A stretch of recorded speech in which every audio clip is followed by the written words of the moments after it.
എല്ലാ മനുഷ്യനും നാൽക്കൂട്ടപ്പെരുവഴിയിൽ നഗ്നനായി നിൽക്കുന്നത് പോലെയാണ് നമ്മൾ വാസ്തവത്തിൽ നിൽക്കുന്നത്. അഞ്ചരക്കണ്ടിയിലെ നിതിൻ രാജിൻ്റെ കാര്യം തന്നെ പരിശോധിക്കാം. നമുക്ക് മനസ്സിലാക്കാൻ കഴിയുന്ന ആ വായ്പ എടുത്തത് ഒരു ആരോഗ്യപരമായൊരു പ്രശ്നവുമായിട്ട് ബന്ധപ്പെട്ടാണ്. പ്രശ്നം എന്താ? ആ തരത്തിലുള്ള ആവശ്യത്തിന് വേണ്ടി ഒരു ബാങ്കും ഒരു പൊതുമേഖലാ ബാങ്കും ഇന്ന് ആ കുട്ടിക്ക് ലോൺ കൊടുക്കുന്നില്ല. നിങ്ങളുടെ ഭാര്യയുടെയോ നിങ്ങളുടെ അമ്മയുടെയോ ഫോട്ടോ നാളെ ഇത്തരത്തിൽ ദുർവിനിയോഗം ചെയ്യപ്പെട്ടേക്കാം എന്ന ഭീഷണി ആണ് നേരിടേണ്ടി വരുന്നത്. അപ്പോൾ പിന്നെന്താ? പണം തിരിച്ചടയ്ക്കാൻ മാർഗമില്ലെങ്കിൽ ആത്മഹത്യ എന്നുള്ളതാണ്. ഈ ആപ്പെന്ന് പറയുന്ന തഴച്ചു വളരുന്നത് മുതലാളിത്തം ഇവിടെ ബോധപൂർവം വളർത്തിക്കൊണ്ടുവന്ന ഉപഭോഗത്വര. ആപ്പുകൾക്ക് ഇത്തരത്തിൽ മനുഷ്യനെ ചൂഷണം ചെയ്യാൻ കഴിയുന്ന രൂപത്തിൽ ഉള്ള ഒരു സംവിധാനം അല്ലെങ്കിൽ ഒരു വ്യവസ്ഥ ഇവിടെ നിലനിൽക്കുന്നു. ആ വ്യവസ്ഥയുടെ അടിത്തറ എന്ന് പറയുന്ന ഗവൺമെൻറ്റിൻ്റെ പിഴച്ച നയങ്ങളാണ്. ആ നയങ്ങൾ തിരുത്തിക്കഴിഞ്ഞാൽ മാറും. ഇന്ന് സമ്പദ് വ്യവസ്ഥയുടെ മേലാധിപത്യം ചെലുത്തുന്ന മുതലാളിത്തം നമ്മളോട് പറയുന്നത് ഡോണ്ട് സേവ്, സമ്പാദിക്കരുത്, സ്പെൻഡ്, ചെലവഴിക്കുക. ഈ ലോൺ ആപ്പുകളുടെ ഇരയാകുന്നൊരു വലിയൊരു പങ്ക് ഞാൻ നേരത്തെ സൂചിപ്പിച്ചു. അത് നമ്മുടെ ഉപഭോഗത്വരയുടെ ഭാഗമായിട്ടാണ്. ഒരുതരം ആധുനിക ജാതി വ്യവസ്ഥ മറ്റൊരു രൂപത്തിലൂടെ നിലനിൽക്കുന്നു എന്നുള്ളതിൻ്റെ എൻ്റെ അർത്ഥം. ഒരു നിതിൻ രാജിൻ്റെ ജീവൻ കൊണ്ട് വില കൊടുക്കേണ്ടി വന്നു. അപ്പോൾ മാത്രമല്ലേ പോലീസ് അതിനകത്ത് ആ രൂപത്തിലുള്ള ഇടപെടൽ നടത്താൻ പറ്റൂ. നമുക്ക് യാതൊരു മുൻധാരണയില്ലാത്ത ഇത്തരത്തിലുള്ള ആപ്പുകൾ അവർ നമ്മളെ നന്നാക്കാൻ വേണ്ടിയല്ല എന്നും നമ്മൾ അവരുടെ ഇരയാകുകയാണ് ചെയ്യുന്നത് എന്നും ഉള്ള ആ ഒരു ബോധം അത് വളർത്തണം. ഇന്നത്തെ വിദ്യാഭ്യാസ വായ്പ എന്ന് പറയുന്നത് കുട്ടികൾക്ക് വേണ്ടിയിട്ടുള്ളതല്ല. ഈ വിദ്യാഭ്യാസ വായ്പ വാസ്തവത്തിൽ വിദ്യാഭ്യാസ കച്ചവടക്കാർക്ക് വേണ്ടിയിട്ടുള്ളതാണ്. ന്യായമായ ആവശ്യങ്ങൾക്ക് ഉപയുക്തമാവുന്ന രൂപത്തിൽ ഉള്ള ഒന്നാക്കി വിദ്യാഭ്യാസ വായ്പയെ പൊളിച്ചെഴുതുക തന്നെ വേണം. അങ്ങനെ വന്നാൽ നിധിൻ രാജിമാരുണ്ടാവില്ല. ഇൻസ്റ്റൻറ്റ് ലോൺ ആപ്പുകളെ കുറിച്ചാണല്ലോ നമ്മൾ ഇപ്പോൾ ചർച്ച ചെയ്യുന്നത്. ഇൻസ്റ്റൻറ്റ് ലോൺ ആപ്പ് എന്ന് പറയുമ്പോൾ നമുക്കറിയുന്നത് പോലെ ആപ്പ് എന്ന് പറയുന്നത് ഒരു ടെക്നോളജിയുടെ ഉൽപ്പന്നമാണ്.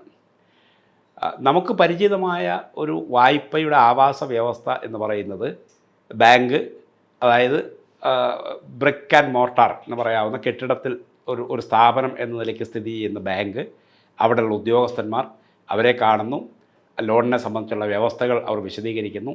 ആ വ്യവസ്ഥകൾ നമ്മൾ തൃപ്തികരമായി പാലിക്കുമ്പോൾ നമുക്ക് വായ്പ തരുന്നു. ഇതാണ് പൊതുവെ. പിന്നീട് നമ്മളത് കൃത്യമായി തിരിച്ചടയ്ക്കുന്നു, അതോടുകൂടി അവസാനിക്കുന്നു. ഇതാണ് വായ്പയെ സംബന്ധിച്ചുള്ള നമുക്കുള്ള പൊതുവായ ധാരണ.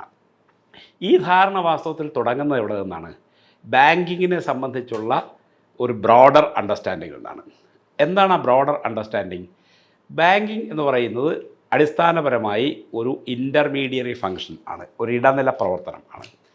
അതായത് ഒരു സമ്പദ് വ്യവസ്ഥയിൽ അവിടെ നടക്കുന്ന ഉൽപ്പാദന പ്രവർത്തനങ്ങൾ, ആ ഉൽപ്പാദന പ്രവർത്തനങ്ങളുടെ ആകത്തുകയാണല്ലോ എളുപ്പത്തിൽ പറഞ്ഞാൽ GDP എന്ന് പറയാവുന്നത്.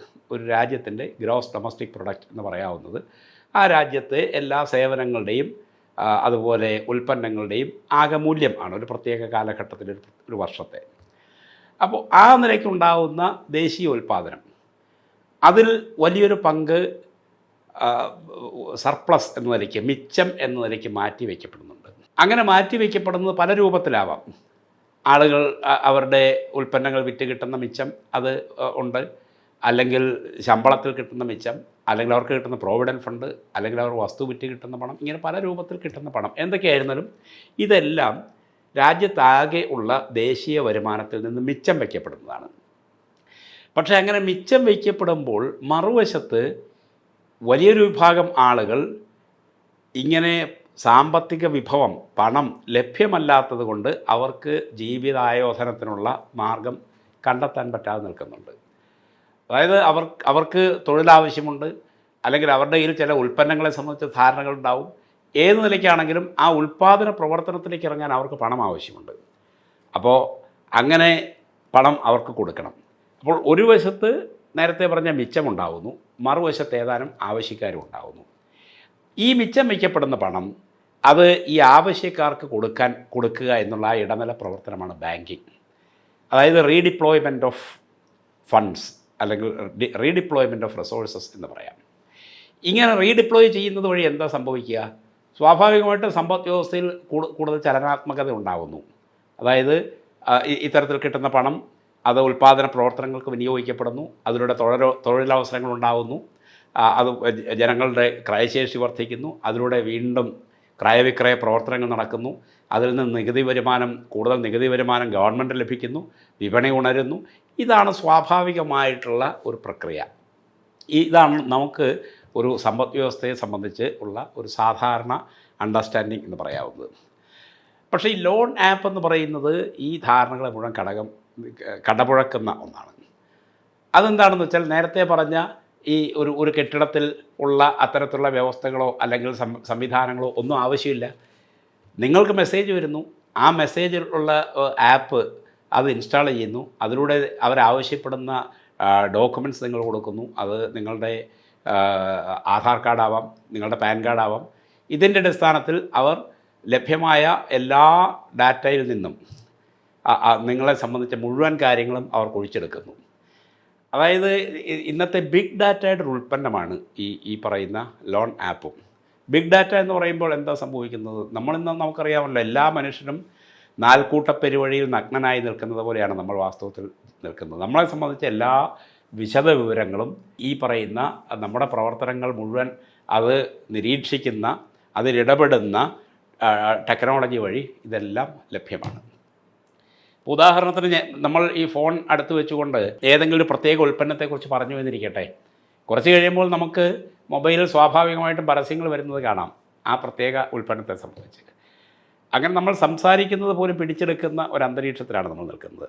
അപ്പോൾ അതുകൊണ്ട് ഈ ഡാറ്റ അൽഗോരിതത്തിലൂടെ നമ്മൾ ഈ ആപ്പിൽ റെസ്പോണ്ട് ചെയ്ത് കഴിഞ്ഞാൽ നമ്മുടെ എല്ലാ വിവരങ്ങളും പരിശോധിക്കപ്പെടുന്നു.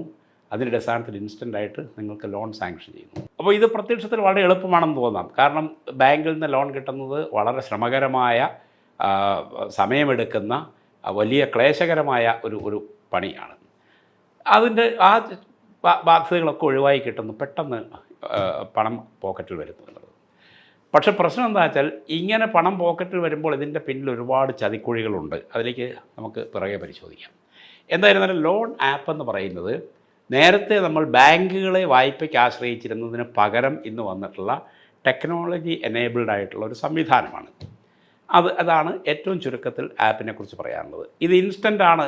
ഇൻസ്റ്റൻറ്റ് നൂഡിൽസ് എന്ന് പറയുന്ന പോലെ ഇൻസ്റ്റൻറ്റ് ലോൺ ആണ്. ഈ പറയുന്ന എല്ലാ വ്യവസ്ഥകളും നിങ്ങൾ പാലിച്ചു കഴിഞ്ഞാൽ ഏതാനും മിനിറ്റുകൾക്കുള്ളിൽ നിങ്ങളുടെ അക്കൗണ്ടിലേക്ക് പണം എത്തും. അത് ഈ ആപ്പുകളുടെ പരസ്യം കണ്ടാൽ അറിയാമല്ലോ. 5000 രൂപ മുതൽ 5 ലക്ഷം രൂപ വരെയും 50 ലക്ഷം രൂപ വരെയും ഒക്കെയുള്ള വായ്പകൾ വാഗ്ദാനം ചെയ്യുന്ന ആപ്പുകളുണ്ട്. അവരുടെ മെസ്സേജുകൾ ഇങ്ങനെ നിരന്തരമായി വന്നുകൊണ്ടിരിക്കുന്നത് നമുക്ക് കാണാൻ കഴിയും. അപ്പോൾ ഇത് ഞാൻ പറഞ്ഞില്ല, നേരത്തെ പറഞ്ഞ ബിഗ് ഡാറ്റ കാലത്തിൻ്റെ ഒരു ഉൽപ്പന്നമാണ്. അപ്പോൾ സാധാരണഗതിയിൽ നമുക്ക് തോന്നാവുന്നത് നല്ല കാര്യമല്ലേ എന്നുള്ളതാണ്. അവിടെയാണ് പ്രശ്നം. അങ്ങനെ നല്ല കാര്യമെന്ന് നമുക്ക് തോന്നാവുന്ന ഒന്ന് ഒരു വലിയ ചതിക്കുഴിയായി എങ്ങനെ മാറുന്നു എന്നുള്ളതാണ് നമ്മുടെ പ്രശ്നം. അപ്പോൾ ഇത് പരിശോധിക്കുമ്പോൾ എന്താ കാണാൻ കഴിയുന്നത്? അവിടെയാണ് നമ്മൾ ചരിത്രത്തെക്കുറിച്ച് പറയേണ്ടി വരുന്നത്. എന്താണ് ചരിത്രം? നമുക്കറിയാമല്ലോ, വട്ടിപ്പലിശക്കാരുടെയൊക്കെ ഒരു കാലം ഈ ഇന്ത്യയിലുണ്ടായിരുന്നു. അതായത് മടിശീലയിൽ പണം കൊണ്ട് നടന്ന് വിതരണം ചെയ്യുന്നവർ, അവരെയൊക്കെ വിളിച്ചിരുന്ന ഒരു ഇരട്ടപ്പേരാണ് വട്ടിപ്പലിശ. അതൊരു പുതിയ പ്രതിഭാസവുമല്ല. നമുക്കറിയാമല്ലോ, ഷേക്സ്പിയർ മെർച്ചൻ്റ് ഓഫ് വെനീസിൽ ഷൈലോക്ക് എന്ന് പറയുന്ന കഥാപാത്രത്തെക്കുറിച്ച് പറയുന്നത് നമുക്കറിയാമല്ലോ. അപ്പോൾ അങ്ങനെ ഷൈലോക്കിന് ഒരു പ്രയോഗം തന്നെയാണ്. ഷൈലോക്കിൻ്റെ നിലപാട് അല്ലെങ്കിൽ ഷൈലോക്കിനെ വെല്ലുന്ന പലിശ എന്നൊക്കെ നമ്മൾ സാധാരണ ഇത് പറയാറുണ്ട്. അപ്പോൾ അതുകൊണ്ട് ഈ വട്ടിപ്പലിശ എന്ന് പറയുന്നത് വാസ്തവത്തിൽ ഇന്നുള്ള ആധുനിക സമൂഹത്തിൻ്റെ ആധുനിക സാമ്പത്തിക വ്യവഹാരങ്ങൾ ഈ രൂപത്തിൽ രൂപപ്പെടുന്നതിന് മുമ്പുണ്ടായിരുന്ന ഒരവസ്ഥയാണ്. ഇന്ത്യയെ പോലുള്ള അവികസിത രാജ്യങ്ങൾ, ഇവിടുത്തെ മഹാഭൂരിപക്ഷം ജനങ്ങൾ, പ്രത്യേകിച്ചും ഗ്രാമീണ ജനത, ഈ പറയുന്ന വട്ടിപ്പലിശക്കാരുടെ ദയാദാക്ഷിണ്യത്തിന് വിധേയരായി മാത്രം ജീവിച്ചിരുന്ന ആളുകളുമാണ്. അതിന് കാരണം എന്താണെന്ന് വെച്ചാൽ, അവരെ സംബന്ധിച്ച് നമുക്കറിയാമല്ലോ, നമ്മുടെ രാജ്യം കോളനിയായിരുന്നു. 1947 സ്വാതന്ത്ര്യം കിട്ടിക്കഴിയുമ്പോൾ ഇവിടുത്തെ സമ്പദ് വ്യവസ്ഥ ആകെ ശിഥിലമായ, തകർന്നടിഞ്ഞ ഒന്നാണ്. അപ്പോൾ ഗവൺമെൻറ്റിന് നമ്മുടെ രാജ്യത്ത് ആവശ്യമായ വികസന പ്രവർത്തനങ്ങൾക്ക് പണം എത്തിക്കാൻ ഉള്ള സംവിധാനങ്ങളില്ല. അവർക്കതിനുള്ള ഒരു കോപ്പ് അവരുടെ കയ്യിലില്ല, പണമില്ല, വിഭവങ്ങളില്ല. അതേസമയം രാജ്യത്ത് കോടിക്കണക്കിന് മനുഷ്യർ ഉണ്ട് താനും. മാത്രമല്ല, മറുവശത്ത് ഉള്ള പ്രധാനപ്പെട്ടൊരു പ്രശ്നം എന്താണെന്ന് വെച്ചാൽ പണം പോലും ഉള്ള വിഭവങ്ങൾ പോലും അതിൻ്റെ വിതരണം അങ്ങേയറ്റ അസന്തുലിതമാണ്. വിഭവം ഞാൻ പറയുമ്പോൾ എന്തൊക്കെയാണ് ഉള്ളത്? പ്രധാനമായിട്ടും ഏറ്റവും പ്രധാനപ്പെട്ട സാമ്പത്തിക വിഭവം എന്ന് പറയുന്നത് അക്കാലത്ത് ഭൂമിയാണ്. ഈ ഭൂമി മുഴുവൻ ജന്മിത്വ വ്യവസ്ഥയിൽ ജന്മിമാരുടെ കൈവശമാണ്. അവിടുത്തെ പാട്ടക്കുടിയന്മാർ മാത്രമാണ് മഹാഭൂരിപക്ഷം വരുന്ന കൃഷിക്കാരായ ആളുകൾ. അപ്പോൾ ഇങ്ങനെ ഉള്ള ഭൂമിയിൽ ഈ പാട്ടക്കുടിയാന്മാരായിട്ടൊക്കെ കൃഷി ചെയ്യുന്ന ആളുകൾ, അവർക്ക് കൃഷി ഇറക്കണമെങ്കിൽ അതിന് പണം വേണം. ഈ പണത്തിന് അവർ ആശ്രയിക്കുന്ന ആരെയാണ്? ഈ ജന്മിമാരെ തന്നെയായിരിക്കും. അപ്പോൾ അത്തരത്തിൽ കൊടുക്കുന്ന പണത്തിൻ്റെ ഏർപ്പാടായിരുന്നു ഈ വട്ടിപ്പലിശ എന്ന് പറയുന്നത്. ഇന്ത്യയിൽ സ്വാതന്ത്ര്യം കിട്ടിയതിന് ശേഷം ഏതാണ്ട് ഒരു 2 പതിറ്റാണ്ട് കാലത്തോളം ഇന്ത്യൻ സമ്പദ് വ്യവസ്ഥ ഈ തരത്തിലുള്ള പലിശക്കാരുടെ നീരാളിപ്പിടുത്തത്തിലായിരുന്നു എന്നുള്ളതാണ് യാഥാർത്ഥ്യം. ഇതിൻ്റെ ഒരു പരിണത ഫലം എന്താണെന്ന് വെച്ചാൽ, രാജ്യത്തൊട്ടാകെ ഉള്ള എല്ലാ സാമ്പത്തിക പ്രവർത്തനങ്ങളുടെയും നിയന്ത്രണം ഇത്തരത്തിലുള്ള കുറച്ച് ആളുകളുടെ കൈകളിലാവുമ്പോൾ ഗവൺമെൻറ്റിന് യാതൊരു നിയന്ത്രണവുമില്ല സമ്പദ് വ്യവസ്ഥയിൽ. അങ്ങനൊരു അവസ്ഥയിലാണ്. മാത്രമല്ല, രാജ്യത്തിൻ്റെ വികസനം ഗവൺമെൻറ് ആഗ്രഹിക്കുന്ന രൂപത്തിൽ മുമ്പോട്ട് കൊണ്ടുപോകാൻ കഴിയുന്നില്ല. അങ്ങനെയാണ് 1969 ബാങ്ക് ദേശസാൽക്കരണം സംഭവിക്കുന്നത്. ഇന്ത്യയിലെ ആദ്യം 14 ബാങ്കുകളെ ദേശസാൽക്കരിച്ചു. പിന്നീട് 11 വർഷങ്ങൾക്ക് ശേഷം 1980 ഏതാനും ബാങ്കുകളെയും കൂടി ദേശസാൽക്കരിച്ചു. ഇങ്ങനെ ഈ ദേശസാൽക്കരണത്തെ തുടർന്ന് വാസ്തവത്തിൽ പിന്നീട് 80കളിലും 80കളിലും ആയിട്ടാണ് നമ്മുടെ രാജ്യത്ത് ഈ വട്ടിപ്പലിശ എന്ന ആ ഒരു ഏർപ്പാട്, അതായത് മനുഷ്യനെ ഊറ്റിപ്പിഴിയുന്ന പണം കൊടുത്താൽ ആ പണത്തിൻ്റെ പലിശ ഒരു കാലത്തും തീരാത്ത രൂപത്തിൽ അവനെ ഒരു നീരാളിപ്പിടുത്തത്തിലാക്കുന്ന, ആയുഷ്കാലം മുഴുവൻ അടിമകളാക്കി മാറ്റുന്ന ഒരു സംവിധാനമായിരുന്നു ഈ വട്ടിപ്പലിശ ഏർപ്പാട് എന്ന് പറയുന്നത്. പല രൂപത്തിൽ പല പ്രദേശങ്ങളിൽ അറിയപ്പെടുന്ന ആ ഏർപ്പാട്.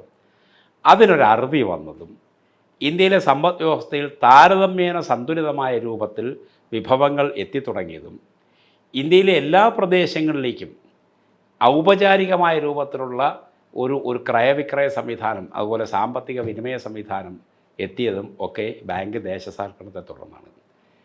രാജ്യത്തെ ഏതാണ്ട് മിക്കവാറും എല്ലാ പ്രദേശങ്ങളിലും ബാങ്ക് ശാഖകളെത്തി. ആ ബാങ്ക് ശാഖകൾ നിക്ഷേപങ്ങൾ സമാഹരിക്കുന്ന ഒരു സംവിധാനം ഉണ്ട്. മാത്രമല്ല, ഗവൺമെൻറ് ആവിഷ്കരിച്ച വിവിധ പദ്ധതികൾ, ആ സ്കീമുകളിലൂടെയൊക്കെ കുറഞ്ഞ പലിശ നിരക്കിൽ തൊഴിൽ സൃഷ്ടിക്കുന്നതിന് വേണ്ടിയിട്ടും, അതുപോലെ ദുർബല വിഭാഗങ്ങൾക്കും, അതുപോലെ ആർട്ടിസാൻ മേഖലകൾ, കരകൗശല മേഖലയിലും ഒക്കെയുള്ള ആളുകൾക്ക് അവരുടെ ആവശ്യങ്ങൾ നിർവഹിക്കുന്നതിനുമൊക്കെ വേണ്ടിയിട്ടുള്ള വായ്പകൾ കിട്ടിത്തുടങ്ങി. ഇങ്ങനെ ഉള്ള ഒരു വലിയ പ്രക്രിയയിലൂടെ ഇന്ത്യയിൽ വന്ന മാറ്റം അത് വളരെ വലിയ ഒന്നാണ്. വാസ്തവത്തിൽ ആ മാറ്റത്തിൻ്റെ പരിണത ഫലം എന്തായിരുന്നു അറിയാമോ? 1960കളുടെ അവസാനം ഇന്ത്യയിലെ GDP വളർച്ച എന്ന് പറയുന്നത് 2% താഴെയായിരുന്നു. എന്നാൽ 1980കളുടെ അവസാനം എത്തിയപ്പോഴേക്കും, അതായത് 69ലാണ് ദേശസാൽക്കരണം, 70കൾ 80കൾ കഴിഞ്ഞ് ഏതാണ്ട് 2 പതിറ്റാണ്ട് കഴിഞ്ഞ് 90കൾ എത്തിയപ്പോഴേക്കും ഇന്ത്യയുടെ GDP 5% താഴെ, ഏതാണ്ട് 4.85 ആ നിരക്കിലേക്ക് വളർന്നതിന് പ്രധാനപ്പെട്ട കാരണമായി വന്നത് ബാങ്ക് ദേശസാൽക്കരണമാണ്. തീർച്ചയായിട്ടും മറ്റു ചില പ്രധാനപ്പെട്ട കാര്യങ്ങളുണ്ട്, അത് ഞാൻ അവഗണിക്കുന്നില്ല. ഇവിടെ നടന്ന ഹരിത വിപ്ലവം പോലെയുള്ള കാര്യങ്ങൾ, ഉൽപ്പാദനക്ഷമത വർദ്ധിച്ചു, ഇത്തരത്തിലുള്ള അനവധി കാര്യങ്ങൾ അതോടൊപ്പം ഉണ്ടെങ്കിലും ജനങ്ങളുടെ കൈകളിലേക്ക് അവരുടെ ആവശ്യത്തിന് ഉൽപ്പാദന പ്രവർത്തനങ്ങൾക്ക് പണമെത്തുന്ന രൂപത്തിലുള്ള ഒരു ബാങ്കിങ് സംവിധാനം ഇവിടെ വന്നു എന്നുള്ളതാണ് ഇതിൽ ഈ പറയുന്ന GDP വളർച്ചയിലെ ഏറ്റവും നിർണായക ഘടകമായി മാറിയത് എന്നുള്ളത് ചരിത്ര വസ്തുതയാണ്.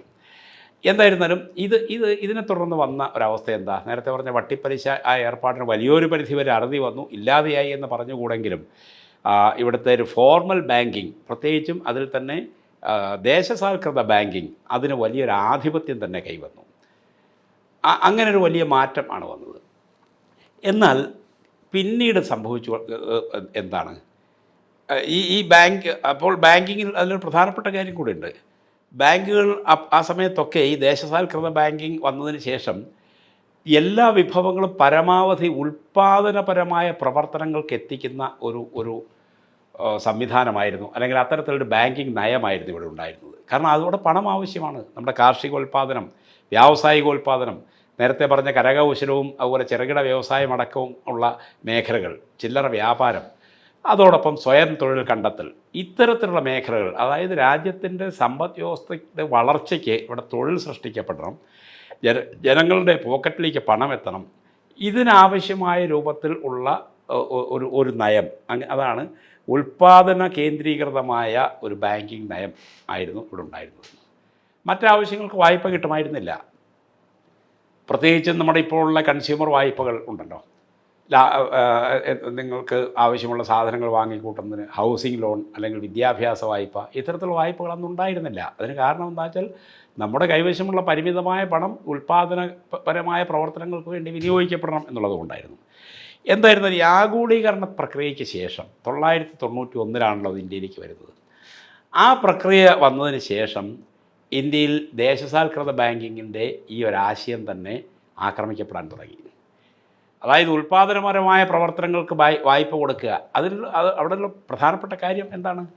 ഉൽപ്പാദനപരമായ പ്രവർത്തനങ്ങൾക്ക് വേണ്ടി ഞാൻ നേരത്തെ പറഞ്ഞല്ലോ, മിച്ചം ആയിട്ട് ലഭിക്കുന്ന നിക്ഷേപങ്ങൾ അത് ഈ രാജ്യത്തിൻ്റെ വികസന പ്രവർത്തനങ്ങൾക്ക് ഉതകുന്ന രൂപത്തിൽ വായ്പകളായി വിനിയോഗിക്കപ്പെടുന്നു എന്നുള്ള ആ ഒരു ഇടനില പ്രവർത്തനമാണ് അതിലുള്ളത്. ആ ആശയം തന്നെ ചോദ്യം ചെയ്യപ്പെടുകയോ ആക്രമിക്കപ്പെടുകയോ ഒക്കെ ചെയ്തു. അതായത് ഇത് രാജ്യത്തിൻ്റെ വികസന പ്രവർത്തനത്തിനേക്കാൾ ലാഭമുണ്ടാക്കാനുള്ളൊരു ഉപാധിയാണ്. ബാങ്കുകൾക്ക് ലാഭമുണ്ടാക്കണം, മറ്റേതൊരു വ്യവസായം പോലെ ബാങ്കുകൾ ലാഭമുണ്ടാക്കണം എന്നുള്ള ആ ഒരു മുതലാളിത്ത ആശയം അവിടെ കടന്നു വന്നു. ഇതിൻ്റെ ഒരു വലിയ സ്വാധീനത്തിൻ്റെ ഫലമായിട്ടാണ് ഈ ഉൽപ്പാദനപരമായ പ്രവർത്തനങ്ങളിൽ നിന്നൊക്കെ ബാങ്കുകൾ പൊതുവെ പിൻവാങ്ങുകയും ലാഭകേന്ദ്രീകൃതമായ പ്രവർത്തനങ്ങളിലേക്ക് മാറുകയും ചെയ്തത്. ആ ലാഭകേന്ദ്രീകൃതമായ പ്രവർത്തനങ്ങളാണ് നേരത്തെ പറഞ്ഞ റീറ്റെയിൽ വായ്പകൾ, വാഹന വായ്പകളും അതുപോലെ വിദ്യാഭ്യാസ വായ്പയും ഒക്കെ പോലുള്ള പല മേഖലകളിലേക്ക് ഒക്കെ വായ്പകൾ ഏറിയ പങ്കും അത്തരത്തിലുള്ള വായ്പകളിലേക്ക് പോകുന്നൊരു പ്രവണത നമ്മൾ കണ്ടു. ഇതിൻ്റെ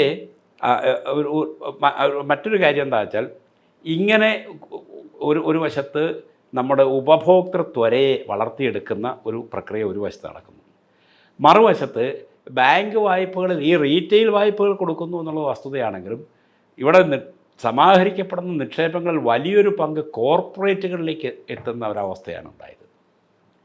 അപ്പോൾ ഈ ഉപഭോക്തൃത്വര വളർത്തിയെടുക്കുകയും എന്നാൽ അതിനാവശ്യമായ രൂപത്തിൽ വായ്പകൾ കൊടുക്കാൻ ബാങ്കുകൾ സന്നദ്ധരാകാതിരിക്കുകയും ചെയ്യുന്നൊരവസ്ഥ വന്നപ്പോൾ അങ്ങനൊരു ഗ്യാപ്പ് ഇവിടെ വന്നു. ആ ഗ്യാപ്പ് അത് ഞാൻ അതിൻ്റെ ചരിത്രത്തിലേക്ക് കൂടുതൽ വിശദമായി പോകുന്നില്ല.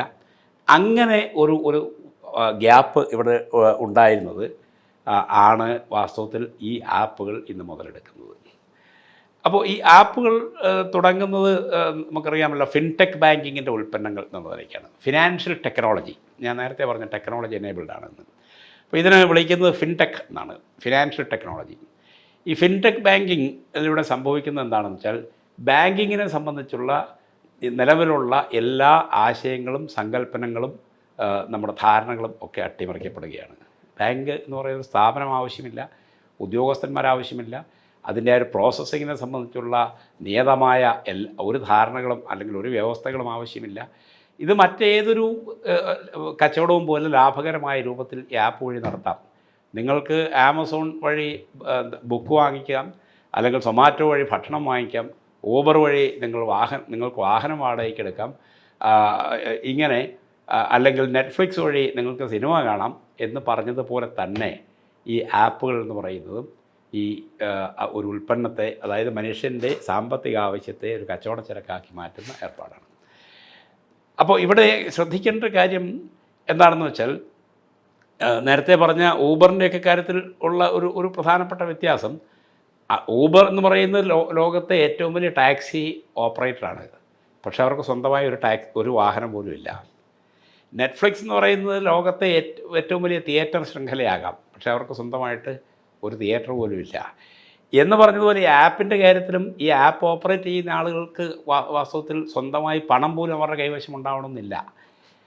അവർ ഈ പറയുന്ന വലിയ ബാങ്കുകളിൽ നിന്നുള്ള കോർപ്പറേറ്റ് ലെൻഡിങ്ങിലൂടെ സമാഹരിക്കുന്ന പണമൊക്കെ തന്നെയാണ് ഇത്തരത്തിൽ ഉപയോഗിക്കപ്പെടുന്നത് എന്നുള്ളതും കൂടി നമ്മൾ കാണണം. എന്തായിരുന്നാലും ഇതിലിപ്പോൾ സംഭവിക്കുന്നത് എന്താ, ഈ ടെക്നോളജിയുടെ സഹായത്തോടെ ഇത്തരത്തിൽ ഞാൻ നേരത്തെ പറഞ്ഞല്ലോ, മനുഷ്യൻ്റെ ആവശ്യങ്ങളെ ഇങ്ങനെ ഉപഭോഗ ത്വര വളർത്തിയെടുത്തു. അത് ഒരു കൺസ്യൂമറിസം എന്ന് പറയുന്നത് ഇന്ന് വലിയൊരു ഭീഷണി പോലെയായി. അപ്പോൾ എവിടെ നിന്നും പണം കിട്ടണം, ബാങ്കുകൾ അതിന് പണം കൊടുക്കാൻ തയ്യാറല്ല. അപ്പോൾ അവിടെയാണ് ഇത്തരത്തിലുള്ള ലോൺ ആപ്പുകൾ വരുന്നത്.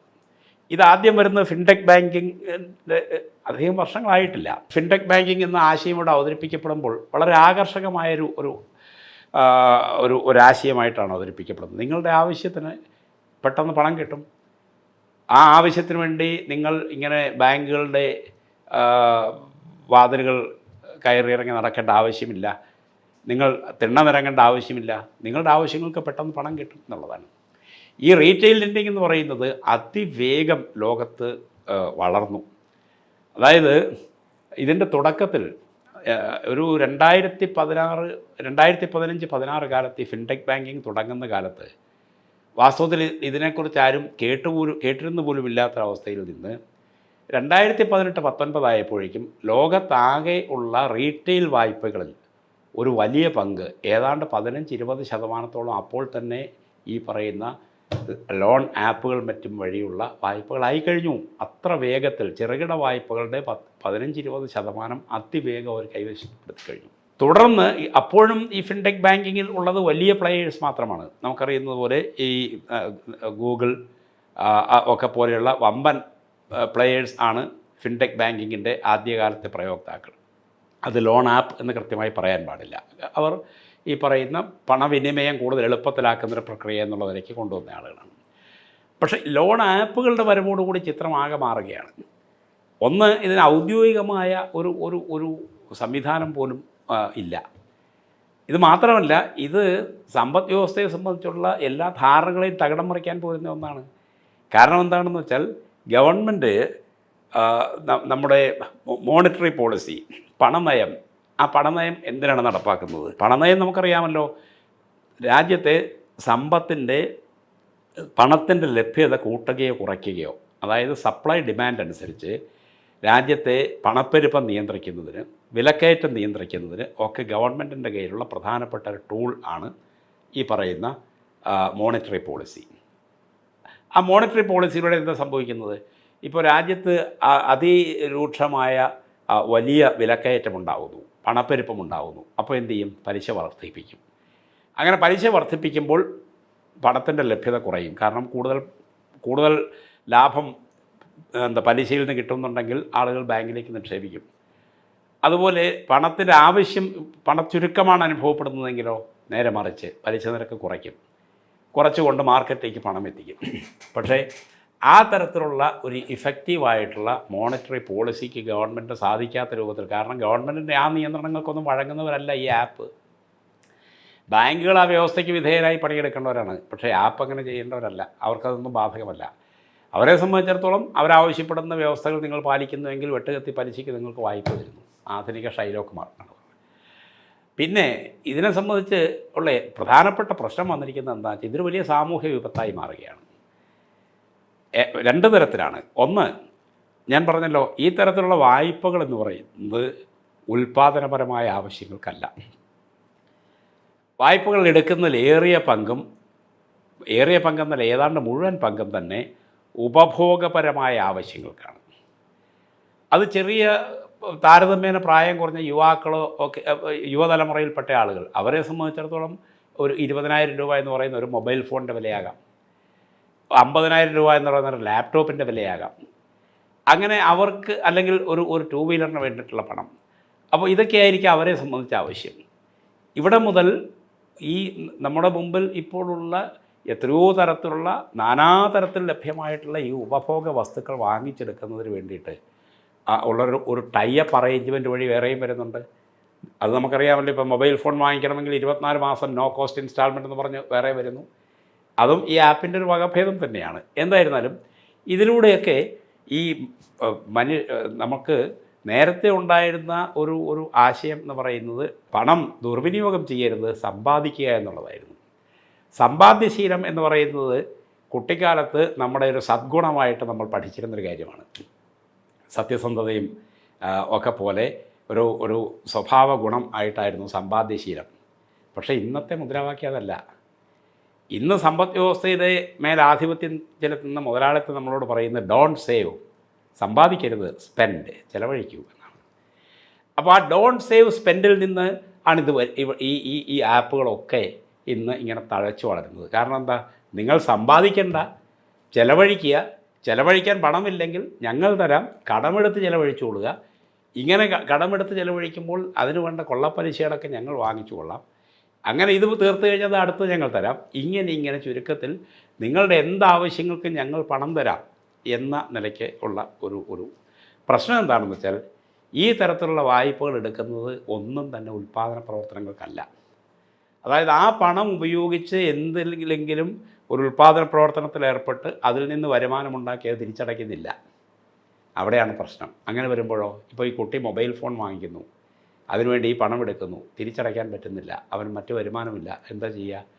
ഈ ലോൺ ആപ്പ് ഇത് ഓപ്പറേറ്റ് ചെയ്യുന്നത് ഇതിൽ ടെക്നോളജിയാണ്, ആപ്പ് ടെക്നോളജിയാണ്. പക്ഷേ ഇതിൻ്റെ തിരിച്ചു പിടിക്കലിന് വേണ്ടി ഉപയോഗിക്കുന്നത് മുഴുവൻ ഗുണ്ടായിസം എന്ന് പറയുന്ന ആ നഗ്നമായ രൂപത്തിലുള്ള ഭീഷണി, അതിക്രമം, മനുഷ്യാവകാശ ധ്വംസനം, ബ്ലാക്ക് മെയിലിംഗ് എന്ന് വേണ്ട ഇത്തരത്തിലുള്ള എല്ലാ തരത്തിലുള്ള മനുഷ്യവിരുദ്ധമായ രൂപത്തിലുള്ള എല്ലാ തന്ത്രങ്ങളും അവർ പ്രയോഗിക്കുന്നുണ്ട്. അതിനും ടെക്നോളജി ഉപയോഗിക്കുന്നുണ്ട്. കാരണം നമുക്കറിയാമല്ലോ, ഈ പറയുന്ന കോൾ, ആ കോളിന് തന്നെ പല വകഭേദങ്ങളുണ്ട്. Soft coal, semi hard coal, പിന്നീട് ഹാർഡ് കോൾ എന്നൊക്കെ പറഞ്ഞ് ഇതൊക്കെ പോലും വലിയ ബിസിനസ്സാണ്. അതിനുള്ള ഏജൻസികൾ, സോഫ്റ്റ് കോളിനുള്ള ഏജൻസി, അവർക്ക് അതിനുള്ള പണം കൊടുത്താൽ അവർ ഇത് ചെയ്തോളും, അതിൻ്റെ ഡാറ്റ കൊടുത്താൽ മതി. ഹാർഡ് കോൾ വേണമെങ്കിൽ കുറച്ചുകൂടി പണം കൊടുക്കേണ്ടി വരും, അവർ കൂടുതൽ മോശമായി സംസാരിക്കും. അതുപോലെ റിക്കവറിക്ക് വീട്ടിലെത്തി ഭീഷണിപ്പെടുത്തണമെങ്കിൽ. അത് മാത്രമല്ല, ഇപ്പോഴത്തെ ഭീഷണിയിലും വന്നൊരു പ്രശ്നം നമുക്കറിയാമല്ലോ, ടെക്നോളജി ഉപയോഗിച്ച് നിങ്ങളുടെ ബന്ധുമിത്രാദികൾ അവരുടെ പ്രൊഫൈൽ വരെ കിട്ടും. ആ പ്രൊഫൈൽ ഉപയോഗിച്ചുകൊണ്ട് നിങ്ങളെ അപമാനിക്കും എന്ന രൂപത്തിലുള്ള ഭീഷണി വരെ. നിങ്ങളുടെ സഹോദരിയുടെയോ അല്ലെങ്കിൽ നിങ്ങളുടെ ഭാര്യയുടെയോ നിങ്ങളുടെ അമ്മയുടെയോ ഫോട്ടോ നാളെ ഇത്തരത്തിൽ ദുർവിനിയോഗം ചെയ്യപ്പെട്ടേക്കാം എന്ന ഭീഷണി ആണ് നേരിടേണ്ടി വരുന്നത്. അപ്പോൾ പിന്നെ എന്താ, പണം തിരിച്ചടയ്ക്കാൻ മാർഗമില്ലെങ്കിൽ ആത്മഹത്യ എന്നുള്ളതാണ് വഴി. അപ്പോൾ ഈ ആപ്പെന്ന് പറയുന്ന തഴച്ചു വളരുന്നത് മുതലാളിത്തം ഇവിടെ ബോധപൂർവം വളർത്തിക്കൊണ്ടുവന്ന ഉപഭോഗത്വര. അതായത് അവരുടെ ഉൽപ്പന്നങ്ങൾ വാങ്ങണം, ആ ഉൽപ്പന്നങ്ങൾ വാങ്ങുന്നതിനുള്ള ഉപഭോഗത്വര ഉണ്ടാക്കുന്നു. ആ ഉപഭോഗത്വരയുടെ ഭാഗമായി നിങ്ങളുടെ പോക്കറ്റിലേക്ക് പണം ഇട്ട് തരുന്നു. പണമിട്ട് നിങ്ങൾ ഉൽപ്പന്നം വാങ്ങിക്കുന്നു, പണം തിരിച്ചു തന്നില്ലെങ്കിൽ നിങ്ങളെ ഭീഷണിപ്പെടുത്തുന്നു, നിങ്ങളുടെ ജീവൻ നഷ്ടപ്പെട്ട ആ നഷ്ടം മുതലാളിത്തത്തിന് അതിൽ യാതൊന്നുമില്ല. അതിൻ്റെ നഷ്ടം വരുന്നത് നിങ്ങളുടെ ബന്ധുമിത്രാദികൾക്കോ ഉറ്റവർക്കോ ഉടയവർക്കോ മാത്രമാണ്. അത് മറ്റാർക്കും പ്രശ്നമല്ല. അപ്പോൾ ആ തരത്തിലുള്ള അത്യന്തം മനുഷ്യവിരുദ്ധമായ ഒരു പ്രക്രിയ, ആ പ്രക്രിയയാണ് ആത്യന്തികമായിട്ട് ആപ്പ് എന്ന് പറയുന്നതിലേക്ക് എത്തുന്നത്. ഇതിലൊന്നാം പ്രതി ഈ നയങ്ങൾ ഇവിടെ നടപ്പാക്കുന്ന സർക്കാർ തന്നെയാണ്. കാരണം പബ്ലിക് സെക്ടർ ബാങ്കുകളുടെ ദേശസാൽക്കരണം, ആ ദേശസാൽക്കരണത്തെ തുടർന്നുള്ള പൊതുമേഖലാ ബാങ്കിങ്, അതിലൂടെ രാജ്യത്തെ ജനങ്ങളുടെ പോക്കറ്റുകളിലേക്ക് അവരുടെ ഉൽപ്പാദനപരമായ ആവശ്യങ്ങൾക്ക്, അതുപോലെ അവർക്ക് തിരിച്ചടയ്ക്കൽ ശേഷി മെച്ചപ്പെട്ട് കഴിഞ്ഞാൽ സ്വാഭാവികമായിട്ടുണ്ടാകുന്ന അവരുടെ മറ്റാവശ്യങ്ങൾ, അതായത് നേരത്തെ പറഞ്ഞ എഡ്യൂക്കേഷൻ ലോൺ, അതുപോലെ ഹൗസിംഗ് ലോൺ എന്ന് പറഞ്ഞ് ഇത്തരത്തിലുള്ള ആവശ്യങ്ങൾക്ക് ഒക്കെ പണം കൊടുക്കാവുന്ന രൂപത്തിലുള്ള വായ്പാ നയങ്ങളുമായിട്ട് രാജ്യത്ത് നിറഞ്ഞു നിന്നിരുന്ന പൊതുമേഖലാ ബാങ്കുകൾ, ആ ബാങ്കുകളുടെ പണം അത് കോർപ്പറേറ്റ് മേഖലയിലേക്കും മറ്റും വഴിതിരിച്ചു വിടുകയും ഒക്കെ ചെയ്തുകൊണ്ട് ആണ് നമ്മുടെ രാജ്യത്ത് ഇത്തരത്തിലുള്ള അവസ്ഥ സംജാതമാക്കിയിരിക്കുന്നത്. ബോധപൂർവമായ രൂപത്തിൽ ഈ മുതലാളിത്തത്തിന് വേണ്ട എല്ലാ സന്നാഹങ്ങളും ഒരുക്കി കൊടുക്കുന്നത് ഇതേ സർക്കാർ തന്നെയാണ്. അപ്പോൾ സർക്കാരിൻ്റെ ഈ നയങ്ങൾ ആണ് അടിസ്ഥാനപരമായിട്ട് ഈ ഒരു മേഖല എന്ന് പറഞ്ഞാൽ നമുക്കറിയാമല്ലോ, ഒരു രാജ്യത്തെ സംബന്ധിച്ചതിൻ്റെ ഏറ്റവും സുപ്രധാനമായ മേഖല എന്ന് പറയുന്നതിൻ്റെ സമ്പദ് വ്യവസ്ഥയാണ്. ആ സമ്പദ് വ്യവസ്ഥയുടെ മേൽ സർക്കാരിൻ്റെ പോലും നിയന്ത്രണം നഷ്ടപ്പെട്ടു പോകുന്നുവെന്ന് ഞാൻ നേരത്തെ സൂചിപ്പിച്ചു. സർക്കാരിൻ്റെ നയങ്ങൾക്ക് പോലും നിയന്ത്രിക്കാൻ കഴിയാത്ത രൂപത്തിൽ. കാരണം ഈ ആപ്പുകളിൽ നല്ലൊരു പങ്ക് ഒരുപക്ഷെ ഓപ്പറേറ്റ് ചെയ്യപ്പെടുന്നത് രാജ്യത്തിൻ്റെ രാജ്യത്തിൻ്റെ അതിർത്തിക്കുള്ളിലാവണമെന്ന് പോലുമില്ല, മറ്റെവിടെ നിന്നെങ്കിലുമൊക്കെ ആവാം. ഒരു തരത്തിലും ഈ ഗവൺമെൻറ്റിന് അതിനെ നിയന്ത്രിക്കാൻ പോലും കഴിയാത്ത രൂപത്തിൽ ഭീഷണമായ വളർച്ചയാണ് ഇതൊക്കെ കൈവരിച്ചുകൊണ്ടിരിക്കുന്നത്. ഗവൺമെൻറ് ഈ കാര്യത്തിൽ അതിശക്തമായ നടപടികൾ എടുത്തേ പറ്റൂ. ആ നടപടി എന്ന് പറയുന്നത് ഏതാനും ആപ്പുകൾ നിരോധിക്കുകയോ അതിൻ്റെ പിന്നിലുള്ള ആളുകളെ അറസ്റ്റ് ചെയ്യുകയോ ഒന്നും ചെയ്തുകൊണ്ട് മാത്രം അവസാനിക്കുന്നതല്ല. ആപ്പുകൾക്ക് ഇത്തരത്തിൽ മനുഷ്യനെ ചൂഷണം ചെയ്യാൻ കഴിയുന്ന രൂപത്തിൽ ഉള്ള ഒരു സംവിധാനം അല്ലെങ്കിൽ ഒരു വ്യവസ്ഥ ഇവിടെ നിലനിൽക്കുന്നു. ആ വ്യവസ്ഥയുടെ അടിത്തറ എന്ന് പറയുന്ന ഗവൺമെൻറ്റിൻ്റെ പിഴച്ച നയങ്ങളാണ്. ആ നയങ്ങൾ തിരുത്തിക്കഴിഞ്ഞാൽ ഈ മാറും. വളരെ ചെറിയൊരു കാര്യം, ഇവിടുത്തെ സഹകരണ മേഖല, വാസ്തവത്തിൽ സഹകരണ ബാങ്കുകൾക്ക് ഗവൺമെൻറ് വേണ്ട പ്രോത്സാഹനം കൊടുക്കുന്ന ഒരു നയമാണ് ഉള്ളത് എങ്കിൽ സ്വാഭാവികമായിട്ടും ഇത്തരത്തിൽ ഉള്ള ഈ ആപ്പുകൾക്ക് പിന്നീട് സാങ്കത്യമില്ല. അവിടെ ഗവൺമെൻറ് സഹകരണ മേഖലയെ തകർക്കാനുള്ള ശ്രമം ഒരു വഴിക്ക് നടത്തുന്നു. അപ്പോൾ പൊതുമേഖലാ ബാങ്കുകൾ ജനങ്ങൾ നകന്നു പോകുന്നു, സഹകരണ മേഖലയെ തകർക്കുന്നു. അപ്പോൾ പിന്നെ ജനങ്ങൾക്ക് പിന്നെ എന്താ വഴി എന്നുള്ളൊരു പ്രശ്നം കൂടി ഇതിനകത്തുണ്ട്. ബാങ്കിങ് ഇന്ന് എക്സ്പെൻസീവ് ആയിരിക്കുന്നു എന്നുള്ളൊരു വസ്തുതയാണ്, പൊതുമേഖലാ ബാങ്കുകൾ പോലും. പക്ഷേ അത് ഈ വായ്പകളുമായിട്ട് ബന്ധപ്പെട്ട ഒരു പ്രശ്നമല്ലത്.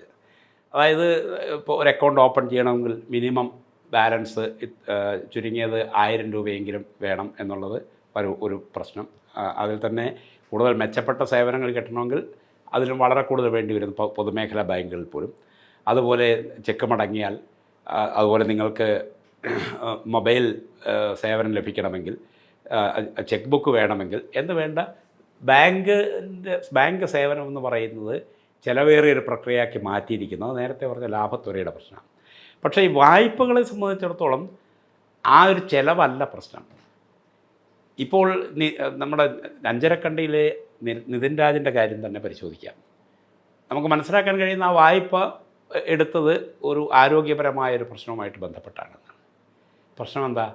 ആ തരത്തിലുള്ള ആവശ്യത്തിന് വേണ്ടി ഒരു ബാങ്കും ഒരു പൊതുമേഖലാ ബാങ്കും ഇന്ന് ആ കുട്ടിക്ക് ലോൺ കൊടുക്കുന്നില്ല. ആ കുട്ടിക്ക് അത്തരത്തിൽ ലോൺ കിട്ടാനുള്ള സാഹചര്യം ഉണ്ടായിരുന്നു എങ്കിൽ അത് വാസ്തവത്തിൽ സഹകരണ മേഖലയിൽ നിന്ന് മാത്രമായിരുന്നു. പക്ഷേ ഇന്ന് സഹകരണ ബാങ്കുകൾക്ക് പോലും ആ തരത്തിലുള്ള സേവനം കൊടുക്കാൻ കഴിയാത്ത രൂപത്തിലുള്ള സമ്മർദ്ദം ഈ പൊതുമേഖല, ഈ നമ്മുടെ സ്വകാര്യ മൂലധനാധിഷ്ഠിത ബാങ്കുകളുടെ ഭാഗത്ത് നിന്ന് വരുന്നുണ്ട്. പലപ്പോഴും അവർക്കും അത് സാധിക്കാതെ വരുന്നുണ്ട്. അപ്പോൾ അങ്ങനെ വരുമ്പോൾ പിന്നെ കിട്ടുന്നിടത്തുനിന്ന് വാങ്ങിക്കുക, ഈ ആവശ്യം നിവർത്തിക്കണമല്ലോ. അപ്പോൾ നിതിൻ രാജിൻ്റെ കാര്യത്തിൽ ആ തരത്തിൽ ആരോഗ്യപരമായ ഒരു പ്രശ്നത്തിന് വേണ്ടി എടുത്ത ഒരു വായ്പയാണ് എന്നുള്ളത് കാര്യമുണ്ട്. പക്ഷെ പൊതുവേ ഈ ലോൺ ആപ്പുകളുടെ ഇരയാകുന്നതിൽ വലിയൊരു പങ്ക് ഞാൻ നേരത്തെ സൂചിപ്പിച്ചു, അത് നമ്മുടെ ഉപഭോഗത്വരയുടെ ഭാഗമായിട്ടാണ്. അതായത് ബാക്കിയുള്ളവരുടെ കൈവശമുള്ള രൂപത്തിലുള്ളൊരു മൊബൈൽ എൻ്റെ കൈവശവും ഇല്ല എങ്കിൽ ഞാൻ അപമാനിതനായി പോകുമെന്നൊരവസ്ഥ ഇന്നുണ്ട്. അതായത് ഒരു സോഷ്യൽ പ്രഷർ നമ്മൾ വിധേയരാവുകയാണ്. ഇത് എല്ലാ കാര്യത്തിലും, ഞാൻ മൊബൈലിൻ്റെ കാര്യത്തിൽ മാത്രമല്ല, നമ്മുടെ വേഷഭൂഷാദികളുടെ കാര്യത്തിലോ നമ്മുടെ തൊഴിലിൻ്റെ കാര്യത്തിലോ എന്ന് വേണ്ട ഏത് കാര്യത്തിലും, അതായത് ഒരുതരം ആധുനിക ജാതി വ്യവസ്ഥ മറ്റൊരു രൂപത്തിലൂടെ നിലനിൽക്കുന്നു എന്നുള്ളതല്ലേ എൻ്റെ അർത്ഥം. നിങ്ങളുടെ വേഷവിധാനങ്ങളുടെയോ നിങ്ങളുടെ കൈവശമുള്ള ഗാഡ്ജറ്റ്സിൻ്റെയോ ഒക്കെ നിലവാരത്തിൻ്റെ അടിസ്ഥാനത്തിലാണ് നിങ്ങളെ അളക്കപ്പെടുന്നത്, ഒരു സമൂഹം നിങ്ങളെ അളക്കുന്നത് എങ്കിൽ ആ സമ്മർദ്ദങ്ങൾക്ക് വിധേയനായി ആകേണ്ടി വരുന്ന ഒരു പ്രശ്നം ഇവിടെ ഇല്ലേ?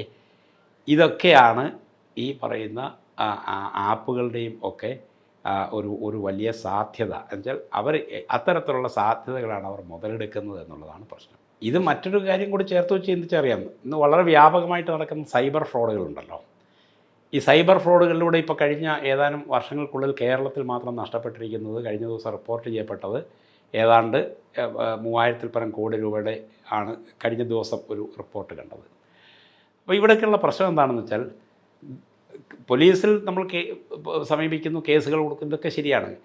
പക്ഷേ ആ സംവിധാനത്തിൽ ഓപ്പറേറ്റ് ചെയ്യാൻ കഴിയുന്നതിനേക്കാൾ വേഗതയിൽ ആ ആപ്പ് അപ്രത്യക്ഷമാകുന്നു.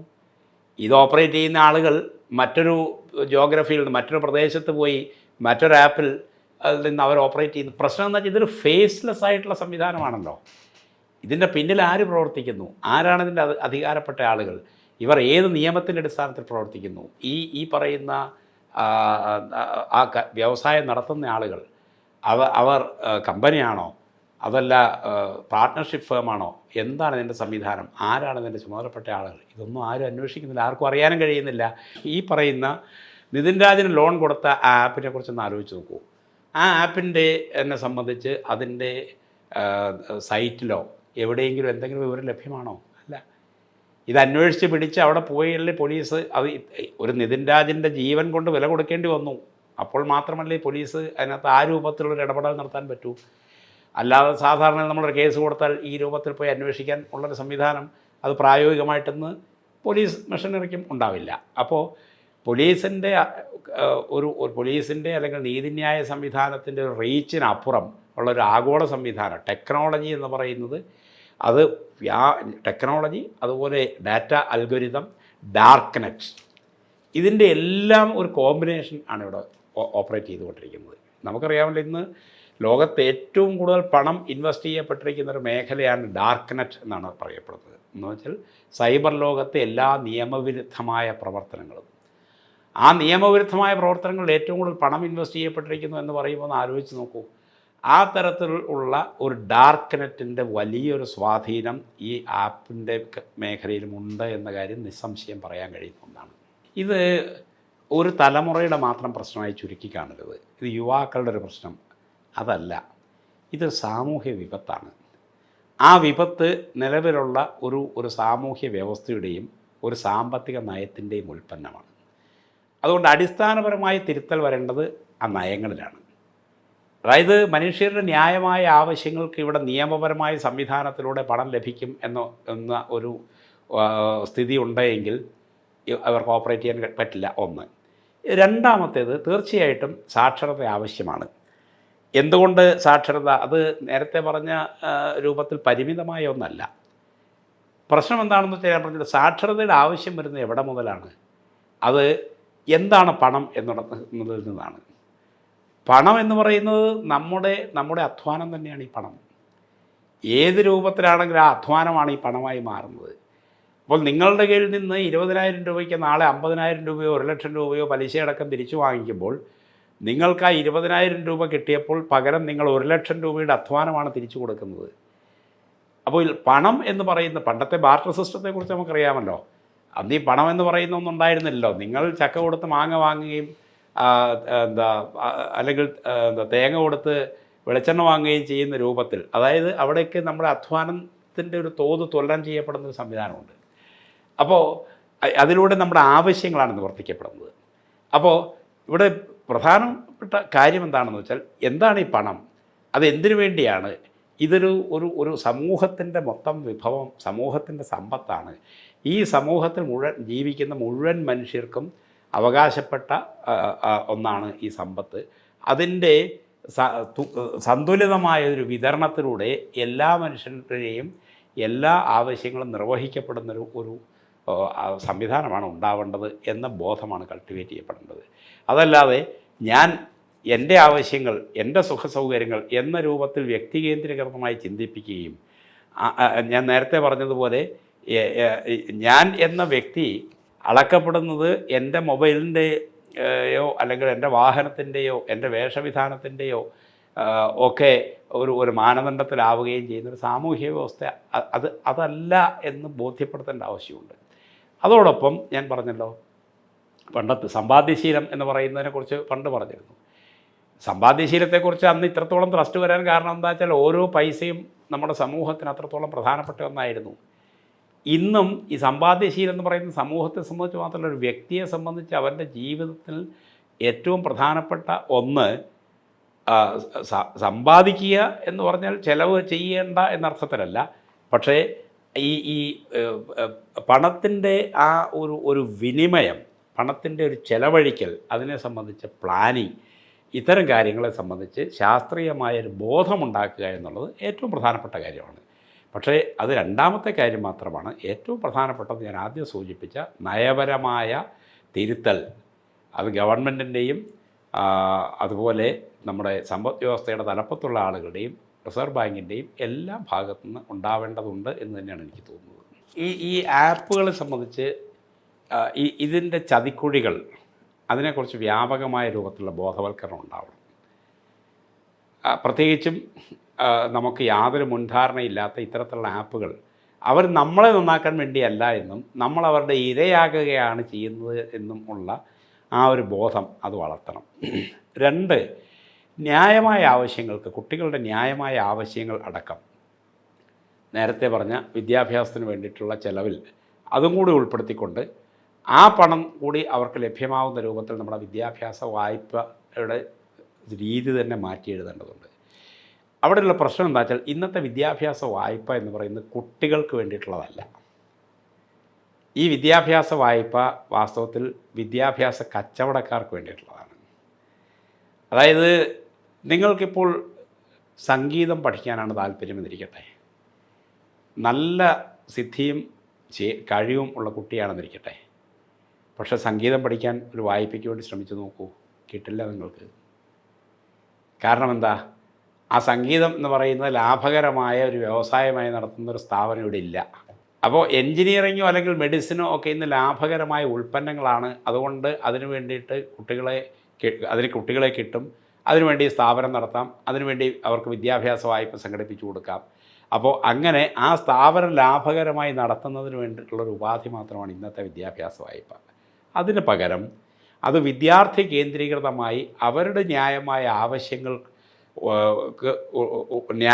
ആവശ്യങ്ങൾക്ക് ഉപയുക്തമാവുന്ന രൂപത്തിൽ ഉള്ള ഒന്നാക്കി വിദ്യാഭ്യാസ വായ്പയെ പൊളിച്ചെഴുതുക തന്നെ വേണം. അങ്ങനെ വന്നാൽ നിധിൻ രാജുമാരുണ്ടാവില്ല. കാരണം അവർക്ക് നിധിൻ രാജിൻ്റെയോ അല്ലെങ്കിൽ നമ്മുടെ സാമൂഹ്യ വ്യവസ്ഥയുടെ ഏറ്റവും പിന്നോക്ക മേഖലകളിൽ നിന്ന് വരുന്ന കുട്ടികൾ, അവർക്ക് പഠിക്കാൻ കഴിവുണ്ട്, അല്ലെങ്കിൽ അവർക്ക് ജന്മസിദ്ധമായ കഴിവുകളുണ്ട്. പക്ഷേ അത് ഒന്ന് വളർത്തിയെടുക്കുന്നതിന് വേണ്ടിയിട്ടുള്ള സംവിധാനങ്ങളില്ല. അങ്ങനെയാണെങ്കിൽ അവർക്ക് അവിടെയുള്ള ട്യൂഷൻ ഫീസ് മാത്രമല്ല കൊടുക്കേണ്ടി വരിക, അവർക്ക് മാന്യമായ വസ്ത്രത്തിൻ്റെ പൈസ വേണ്ടി വന്നേക്കാം. ഈ പറഞ്ഞ അവർക്ക് ആരോഗ്യ പ്രശ്നങ്ങളുണ്ടെങ്കിൽ ആരോഗ്യ പ്രശ്നങ്ങൾക്കടക്കം ഉള്ള പണം വേണ്ടി വന്നേക്കാം. അപ്പോൾ ആ തരത്തിൽ ഒരു കുട്ടിയുടെ ആവശ്യങ്ങളെ കണ്ടറിഞ്ഞുകൊണ്ട് അത് നിർവഹിക്കാൻ കഴിയുന്ന രൂപത്തിൽ വിദ്യാർത്ഥി കേന്ദ്രീകൃതമായി നമ്മുടെ വിദ്യാഭ്യാസ വായ്പ പൊളിച്ചെഴുതുകയാണെങ്കിൽ ഈ പ്രശ്നങ്ങൾ ഉണ്ടാവില്ല. ലോൺ ആപ്പ് എന്ന് പറയുന്നത് ഇന്ന് ഒരു വലിയ സാമൂഹ്യ വിപത്തായി മാറിയിട്ടുണ്ട്. ലോൺ ആപ്പുകൾക്കെതിരെ ഉള്ള ഒരു വലിയ മുന്നേറ്റം, ഒരു സാമൂഹ്യ പ്രക്രിയ, അത് തുടക്കം കുറിക്കേണ്ടത് ആവശ്യമാണ്. അങ്ങനെ തുടക്കം കുറിക്കാൻ തീർച്ചയായിട്ടും സർക്കാർ മുന്നിട്ടിറങ്ങണം, ഇവിടുത്തെ സാമൂഹ്യ പ്രസ്ഥാനങ്ങൾ മുന്നിട്ടിറങ്ങണം. അങ്ങനെ മുന്നിട്ടിറങ്ങുമ്പോൾ അതോടൊപ്പം ഞാൻ നേരത്തെ പറഞ്ഞ രൂപത്തിൽ മനുഷ്യൻ്റെ ന്യായമായ ആവശ്യങ്ങൾ നിർവഹിക്കാൻ കഴിയുന്ന രൂപത്തിൽ ഉള്ള ഒരു പണലഭ്യത അത് ബാങ്കുകളിൽ നിന്നും സഹകരണ സംവിധാനങ്ങളിൽ നിന്നും ഒക്കെ ഉറപ്പുവരുത്താനും കഴിയണം എന്നുള്ളതാണ് എനിക്ക് പറയാനുള്ളത്. അതിനു വേണ്ടിയിട്ടുള്ള ആസൂത്രിതമായ ഒരു സംവിധാനം കൂടി ഒരുക്കിക്കൊണ്ട് വേണം ഈ ആപ്പുകൾക്കെതിരെയുള്ള ഒരു വലിയ സാമൂഹ്യ പ്രക്രിയ ഇവിടെ തുടങ്ങി വെക്കാൻ.